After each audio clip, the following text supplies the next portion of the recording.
अस्सलामुअलैकुम।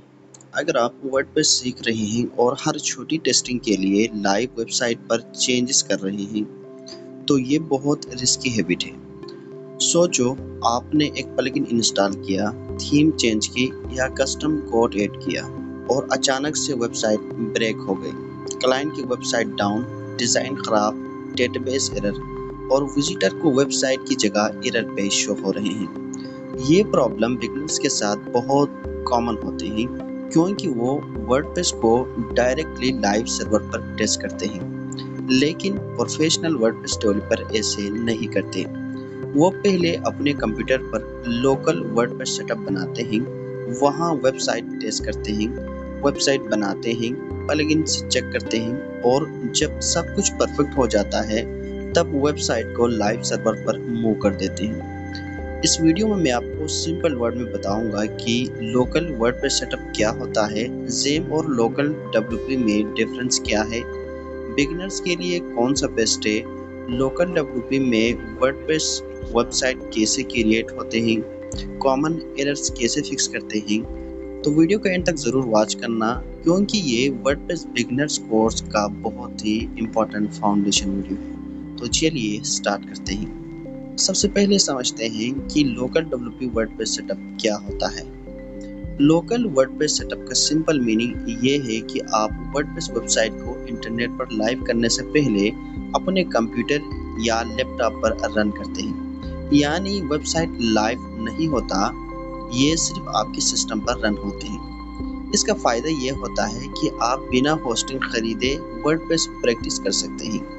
आप theme install कर सकते हैं, प्लगइन टेस्ट कर सकते हैं, पेज बना सकते हैं, कस्टम कोड ऐड कर सकते हैं और अगर वेबसाइट ब्रेक भी हो जाए तो कोई इशू नहीं होता क्योंकि ये लाइव वेबसाइट नहीं होती। तो अगर आप बिगनर हैं, फ्रीलांसर हैं या वर्डप्रेस डेवलपमेंट सीख रहे हैं तो लोकल सेटअप आपके लिए मस्ट हैव है। अब लोकल वर्डप्रेस सेटअप करने के लिए यूजुअली 2 पॉपुलर ऑप्शन यूज होते हैं। पहला है ज़ेम, दूसरा है लोकल डब्ल्यूपी। दोनों का काम ऑलमोस्ट सेम डायरेक्शन में होता है, यानी वर्डप्रेस को आपके कंप्यूटर पर रन करना, लेकिन दोनों का फ्लो डिफरेंट है। सबसे पहले ज़ेम को समझते हैं। ज़ेम एक सॉफ्टवेयर है जो आपके कंप्यूटर पर Apache server, MySQL database, PHP और PHP MyAdmin प्रोवाइड करता है। वर्डप्रेस को रन करने के लिए हमें सर्वर एनवायरनमेंट चाहिए होता है। ज़ेम ये एनवायरनमेंट क्रिएट कर देते हैं। तो चलिए हम यहाँ पर प्रैक्टिकल शुरू करते हैं और आपको सिखाते हैं कि आपने ज़ेम पर कैसे वर्डप्रेस होस्ट करना है, डेटाबेस कैसे क्रिएट करना है। सारे स्टेप हम एक एक करके प्रैक्टिकली सीखते हैं। वर्डप्रेस को लोकली सेटअप करने का जो दूसरा ऑप्शन है वो है लोकल। वो है आपने ज़ेम सॉफ्टवेयर का यूज़ करना है। ज़ेम सबसे पहले हम डाउनलोड करेंगे, इसको इंस्टॉल करेंगे, इसके बाद हम आगे प्रोसेस कंटिन्यू करेंगे। इसलिए आपने यहाँ पर आकर सर्च करना है डाउनलोड ज़ेम। डाउनलोड जब आप सर्च करेंगे तो आपके सामने ये ऑप्शन आ जाएंगे। आपने यहाँ से डाउनलोड ज़ेम के ऊपर क्लिक करना है और यहाँ पर आपके सामने 3 ऑप्शन आ जाएंगे। विंडो यूज़र के लिए अलग है और लिनक्स के लिए अलग है, मैक के लिए अलग है। सही है। अगर आप विंडो यूज़र है तो आपने यहाँ से डाउनलोड करना है। मैं विंडो यूज़ कर रहा हूँ इसलिए मैं यहाँ से डाउनलोड करने वाला हूँ। यहाँ पर अगर आप देखें तो सबसे लास्ट में उसकी लेटेस्ट वर्जन आते हैं। सही है। आपने डाउनलोड बटन के ऊपर क्लिक करना है, इस सॉफ्टवेयर को सबसे पहले डाउनलोड करना है। डाउनलोड करने के बाद आपने इसको इंस्टॉल करना है। इंस्टॉल करते टाइम आपके साथ एक वार्निंग शो हो जाएगा, आपने उसको बाईपास कर देना है। सही है। इसके बाद आप इस सॉफ्टवेयर को बहुत इजीली इंस्टॉल कर सकते हैं। मैंने ऑलरेडी इसको भी इंस्टॉल करके रखा हुआ है। अब आपने क्या करना है, इस सॉफ्टवेयर को रन भी करना है। रन कैसे करेंगे? रन करने के लिए आपने अपने विंडो बटन प्रेस करना है और यहाँ पर आकर आपने सर्च करना है ज़ेम सर्च करेंगे तो आप यहाँ पर देख सकते हैं ज़ेम कंट्रोल पैनल। आपने इसके ऊपर क्लिक करना है। ये ऑप्शन आपके सामने तभी आ जाएंगे जब आप इस सॉफ्टवेयर को अपने सिस्टम के ऊपर इंस्टॉल करेंगे। तो एक छोटे से पॉपअप आपके सामने आ जाएगा। यहाँ से हमें 2 मॉड्यूल को रन करना है, एक अपाचे मॉड्यूल, दूसरा MySQL मॉड्यूल। इन दोनों को इन स्टार्ट बटन के ऊपर क्लिक करके आपने इन दोनों को रन करना है। ये तो बैकग्राउंड में रन होते रहेंगे।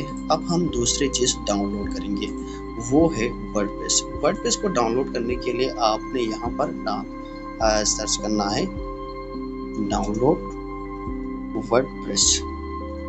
डाउनलोड वर्डप्रेस सर्च करने के बाद यहाँ से wordpress.org पर जाना है और यहाँ से आपने वर्डप्रेस को डाउनलोड करना है। तो यहाँ पर है वर्डप्रेस 7.0.2, यहाँ पर आप क्लिक करना है। क्लिक करके आपने वर्डप्रेस को सबसे पहले डाउनलोड करना है। डाउनलोड करेंगे तो आपके सामने एक जिप फाइल आ जाएंगे। इस जिप फाइल को आपने सबसे पहले यहाँ पर एक्सट्रैक्ट करना है। मैं यहाँ पर एक्सट्रैक्ट हेयर के ऊपर क्लिक करके इसको एक्सट्रैक्ट कर देता हूँ। आई थिंक ये ऑलरेडी मैंने एक डाउनलोड भी किया हुआ है और एक्सट्रैक्ट भी करके रखा हुआ है। तो मैं यहाँ से इसको देखना चाहता हूँ, ये यहाँ पर पड़ा हुआ है। इसको एक्सट्रैक्ट करने के बाद आपने डायरेक्ट क्या करना है, इस जो आपने एक्सट्रैक्ट किया है उसको कॉपी करना है। कॉपी करने के बाद आपने अपने लोकल सी डिस्क में चले जाना है।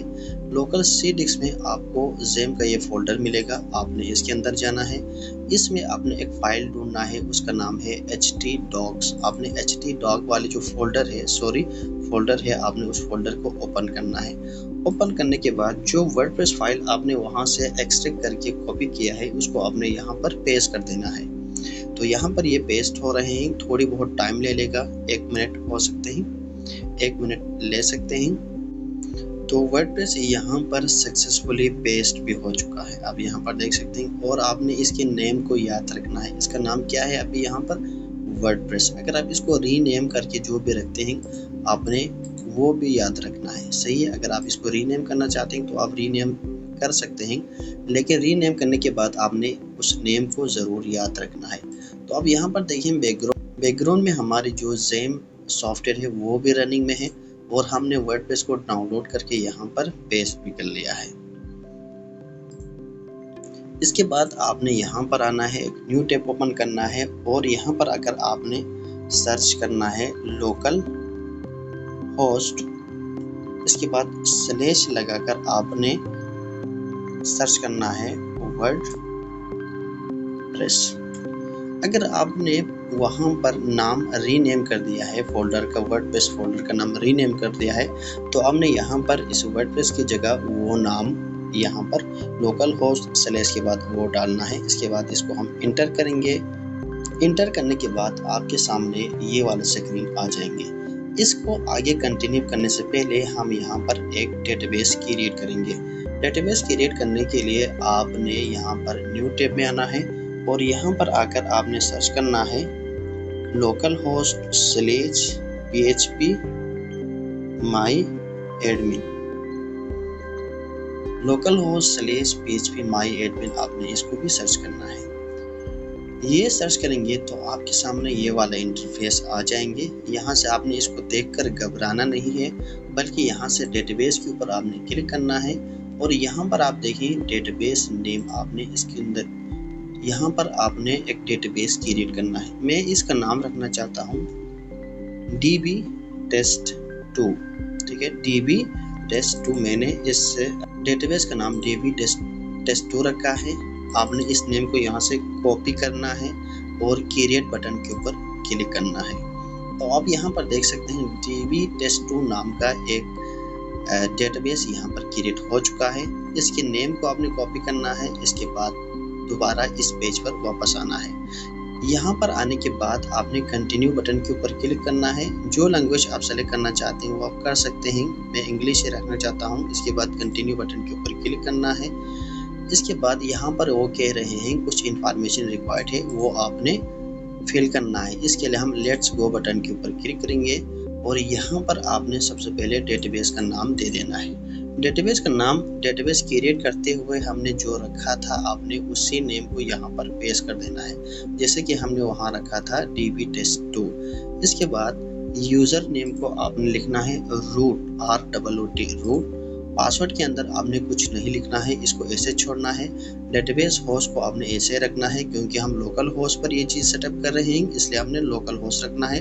टेबल प्रीफिक्स को भी आपने जो यहाँ पर आया हुआ है वही रखना है। इसका मतलब ये है डेटाबेस में जितने भी टेबल बनेंगे आपकी इस साइट से रिलेटेड आपकी साइट के लिए, तो उन सारे टेबल के नेम के प्रीफिक्स में WP और ये अंडरस्कोर आ जाएंगे। इसके बाद सबमिट बटन के ऊपर आपने क्लिक करना है और रन द इंस्टॉलेशन बटन के ऊपर आपने क्लिक करना है। यहाँ पर क्लिक करने के बाद यहाँ से आपने अपने साइट का इंफॉर्मेशन दे देना है। मैं यहाँ से साइट का नाम देना चाहता हूँ test2। इसके बाद आपने दोबारा वही यूज़र नेम दे देना है और यहाँ से आपने पासवर्ड भी दे देना है। यूज़र नेम और पासवर्ड याद रखेंगे, हमेशा आपने strong user name strong password रखना है। अदरवाइज़ अगर आप लाइव इंटरनेट पे ये कर रहे हैं लाइवली, तो आपकी साइट हैक होने में देर नहीं लगेगी। इसलिए आपने हमेशा strong password strong user name रखना है। तो अगर आप यहाँ पर ये सोच रहे हैं कि मैं वीक क्यों रख रहा हूँ, मैं इसलिए यहाँ पर weak password weak user name इसलिए रख रहा हूँ क्योंकि मैं अभी अपने सिस्टम पर अपने कंप्यूटर पर वर्डप्रेस एनवायरनमेंट सेटअप कर रहा हूँ। इसके सिक्योरिटी का कोई इशू नहीं है।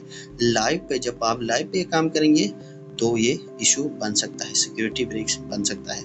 तो यहाँ पर मैंने साइट टाइटल दिया, यूज़र नेम दी, एडमिन दी। यहाँ पर मैंने पासवर्ड को वीक रखा है, इसलिए मैं यहाँ से इसको कंफर्म करता हूँ। कंफर्म करने के बाद मैं यहाँ पर एक जीमेल डमी से जीमेल देना चाहता हूँ। यहाँ पर आपने अपना जो ऑफिशियल जीमेल है वो दे देना है, सही है। इसके बाद आपने यहाँ पर क्लिक नहीं करना है, सर्च इंजन विजिबिलिटी आपने इसको इसे छोड़ना है। इसके बाद इंस्टॉल वर्डप्रेस बटन के ऊपर आपने क्लिक करना है।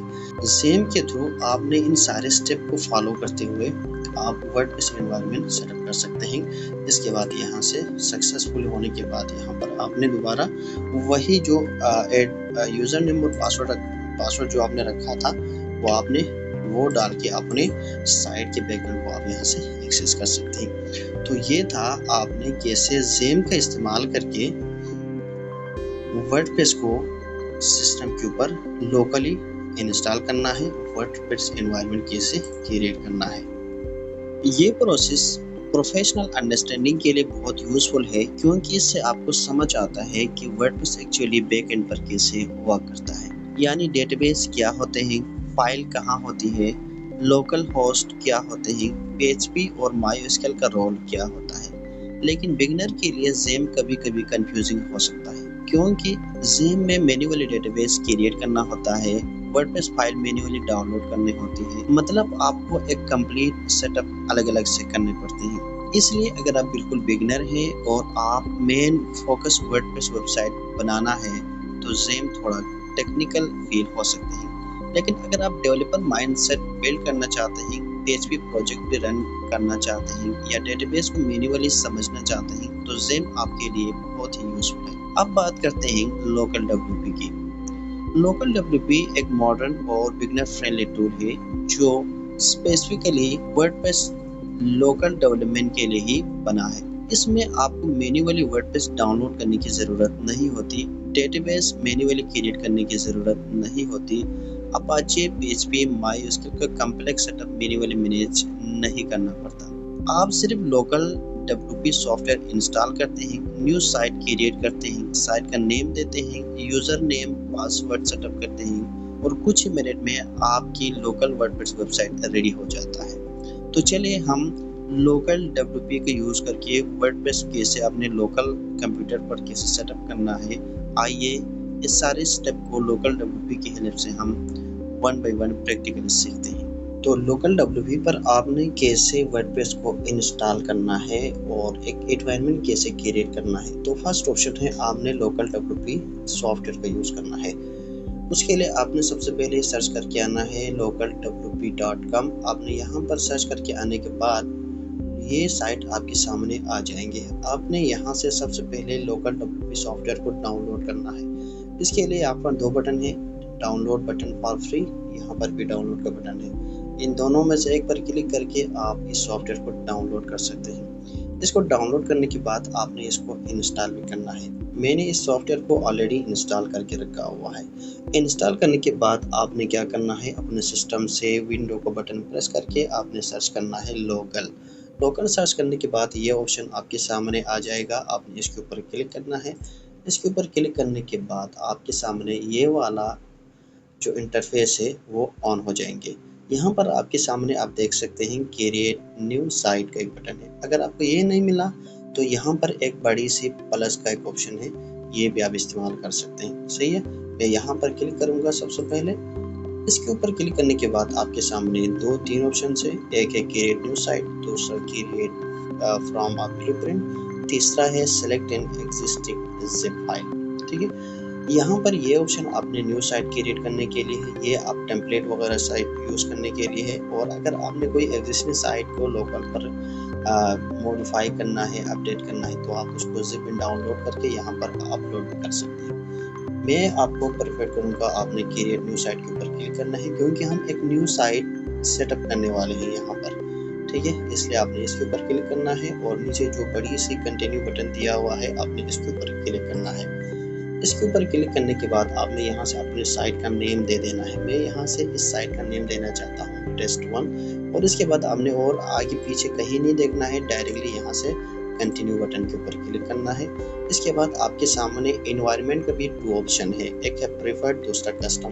कस्टम में आपको बहुत सारी चीज़ें कस्टम नहीं करना पड़ेगा, डेटाबेस बना के उसको कनेक्ट करना पड़ेगा, वेब सर्वर को बताना पड़ेगा, PHP की वर्जन आपको यहाँ से बताना पड़ेगा। सही है, ये सारी चीज़ें यहाँ पर है, लेकिन आपको ये चीज़ें मैन्युअली सेटअप करनी पड़ेंगे। इससे बेहतर है आप डायरेक्टली प्रेफर्ड ऑप्शन का सेलेक्ट करें, इसके बाद कंटिन्यू बटन के ऊपर क्लिक करना है। और अब हम यहाँ से वर्डप्रेस को इस लोकल सिस्टम के ऊपर इंस्टॉल करने वाले हैं।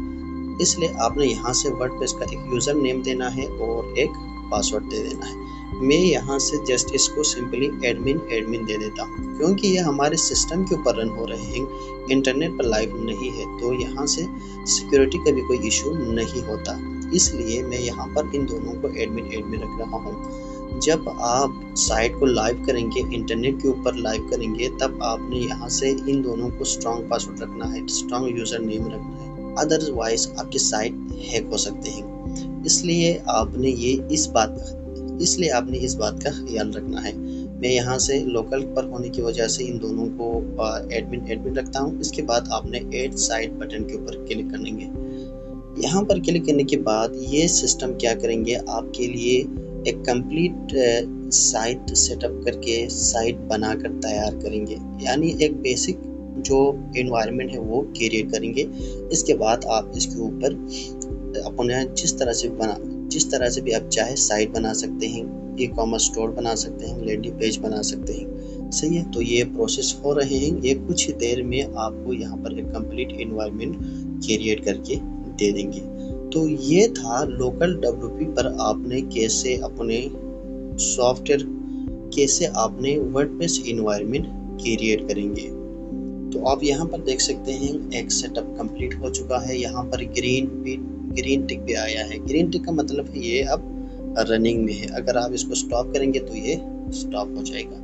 यहाँ से ओपन साइट के ऊपर क्लिक करके आप साइट को, जो साइट आपने एनवायरनमेंट बनाया है, जो एनवायरनमेंट आपने क्रिएट किया है, वो आप देख सकते हैं। और यहाँ पर WP एडमिन के ऊपर क्लिक करके आप इसी की जो बैकएंड है उसको भी एक्सेस कर सकते हैं। इसका जो यूज़र नेम पासवर्ड हमने रखा था एडमिन, ठीक है, तो ये जो यूज़र नेम पासवर्ड यहाँ पर लॉगिन करने के लिए काम आता है। तो इस तरह आप लोकल WP पे एक कंप्लीट वर्डप्रेस एनवायरनमेंट सेटअप कर सकते हैं। मेरी रिकमेंडेशन ये है, अगर आप बिगनर हैं और वर्डप्रेस वेबसाइट बनाना सीखना चाहते हैं तो लोकल WP से स्टार्ट करें। और अगर आप बैकएंड, PHP, डेटाबेस और सर्वर एनवायरनमेंट को डेप्थ में समझना चाहते हैं तो ज़ेम भी ज़रूर प्रैक्टिस करें। इन दोनों मेथड्स को यूज़ करके आप एक कंप्लीट वर्डप्रेस वेबसाइट अपने लोकल सिस्टम पर आप चला सकते हैं। तो फ्रेंड्स, आज की इस वीडियो में हमने सीखा कि लोकल वर्डप्रेस सेटअप क्या होते हैं, ज़ेम क्या है, लोकल WP क्या है, बिगनर के लिए कौन सा बेस्ट है, और ज़ेम और लोकल WP पर वर्डप्रेस एनवायरनमेंट आपने कैसे सेटअप करना है। सारी चीज़ें हमने प्रैक्टिकली सीख लिया है। तो अगर आपको ये वीडियो हेल्पफुल लगी तो ज़रूर लाइक करें, चैनल को सब्सक्राइब करें और इस वीडियो से रिलेटेड आपका फीडबैक कमेंट सेक्शन में आप बता सकते हैं। तो आज के लिए इतना ही, हम मिलते हैं किसी और वीडियो में, तब तक के लिए अल्लाह।